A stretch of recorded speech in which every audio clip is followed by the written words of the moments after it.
Raflowitz on the left. One of the times that we did come to Orlando here before Charles Guinea did begin to work for us at StarCityGames.com, Charles Guinea did win an open. I believe it was with Delver, and Taylor Raflowitz was the person he defeated in the finals.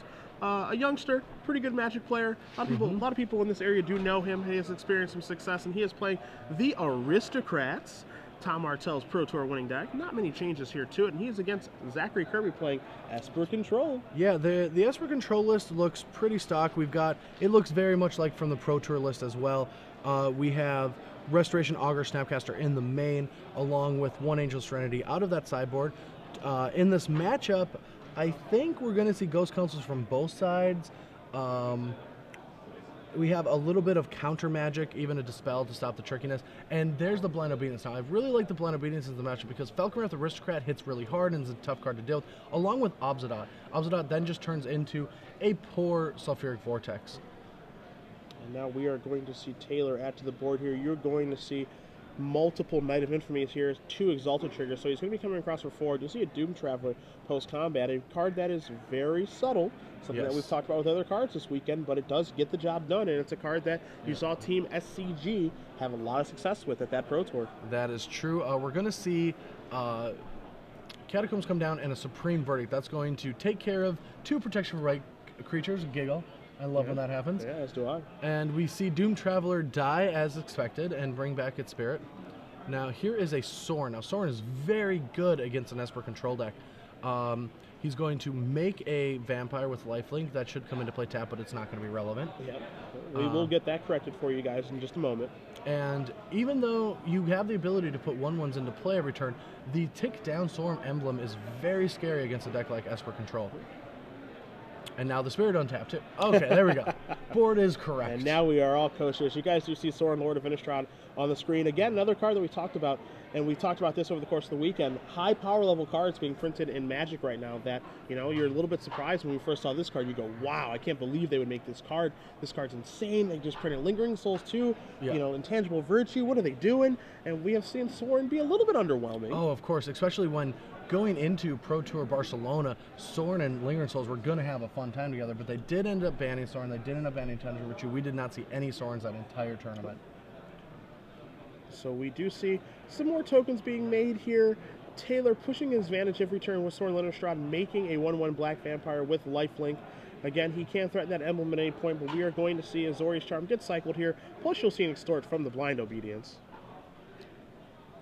So Zachary in a bit of a pickle here, because one of the things that the Esper Control deck doesn't really handle well, and it does handle a lot of things well, is it has a tough time against Planeswalkers. That's why you saw Ben Stark of Team Channel Fireball play a card like Planet Cleansing in his list. And do we have any over here? Zachary does have 2 somewhere in that 75. I'm assuming they're in the main deck against a tough matchup like the Aristocrats. So we are going to see Taylor untap those lands. He's going to keep, maybe he's going to take it up, he's going to take it down. There is your Sorin emblem. Our spotter's at the ready for you. +1/+0 to those creatures that are in play. And we'll see if he's going to smash with all of them, and he will. So we see an attack here for 6, and Taylor's going to be able to gain 4 life, push himself up to 25.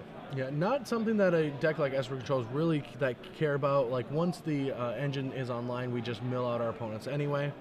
But here is a Cartel Aristocrat, one of the cards that I loved right when this format was new because I was playing it in Human Reanimator. And then everyone else made a better version of Human Reanimator. A better version was made, unfortunately, with that combo of Undercity Informer plus Burning Tremissary to be able to mill your opponent out right away once you do bring that Angel of Glorious Rise back. But that's a deck that has become rather obsolete over the past couple of weeks because Junk Reanimator just looks to be a better form of that deck. Oh, yeah, no, I mean, even in the heads up, though, I think the Human Reanimator has the edge. But when you go back to all the decks having hate, it's really hard to fight the hate with the Human combo Reanimator deck. So we do see Taylor again. He's just kind of pacing the game here. He's slowly putting threats out into play, forcing Zachary to be able to, you know, cast Supreme Verdicts and stuff like that to be able to kind of break up what he's doing. We see Zachary having some trouble finding those cards.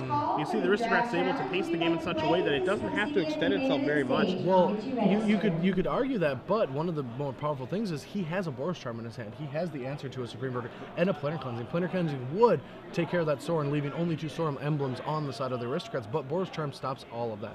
And now we are going to see Devour Flesh here from Zachary, looking to make Taylor sacrifice a creature, plus the Blind Obedience, Extort trigger. So that will occur. Zachary will move himself up just a little bit more. And I think he actually just has 2 Boros Charms in hand with only 1 white source, though, because of the Cavern of Souls. But I think he's just going to... I mean, if I was Taylor, I wouldn't show it to him, but yeah, he just is like, yeah, I got the charm. Yeah, and you see Zachary does just concede there, as he was not able to do very much that game. Soren really dominating that game, and you see that's a card that has obviously not played very much, just like the Aristocrats, a deck that doesn't see a lot of play, but when playing against an Esper control deck, Planeswalkers are definitely a huge step to victory. We've seen Garrett Primal Hunter destroy those decks before, and we don't see Soren do it as often, but when we do see Soren resolve against Esper control, it normally does do what we just saw.